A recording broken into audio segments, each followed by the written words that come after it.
आप सभी को मेरे तरफ से सलाम, नमस्ते, सत श्री अकाल। दोस्तों, आप सब कैसे हो? उम्मीद करती हूँ कि आप सब बहुत अच्छे होंगे।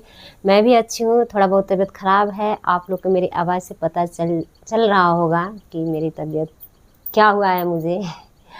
मैं आपको गाना सुनाती हूँ, झूमर गा के सुनाती हूँ। देहाती गाना है। अजोरिया रात बैरनिया हो राजा, अजोरिया रात बैरनिया हो राजा। कहिया सुनी हम सासु के सुतवलो, अरे तले तो उठ गइल गोतिनिया हो राजा। अजोरिया रात बैरनिया हो राजा, अजोरिया रात।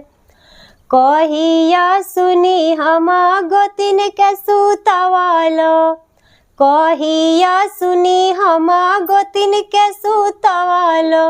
अरे तले तो उठ गइल नदिया हो राजा। अजोरिया रात बैरनिया हो राजा, अजोरिया रात। कहिया सुनी हम ननद के सुतवलो, अरे कहिया सुनी हम ननद के सुतवलो। अरे तले तो उठ गइल देवरवा हो राजा। अजोरिया रात बैरनिया हो राजा, अजोरिया रात बैरनिया हो राजा। अरे तले तो उग गइल किरनिया हो राजा। अजोरिया रात बैरनिया हो राजा। कहिया सुनी हम देवर के सुतवलो, कहिया सुनी हम देवर के सुतवलो। अरे तले तो उग गइल किरनिया हो राजा।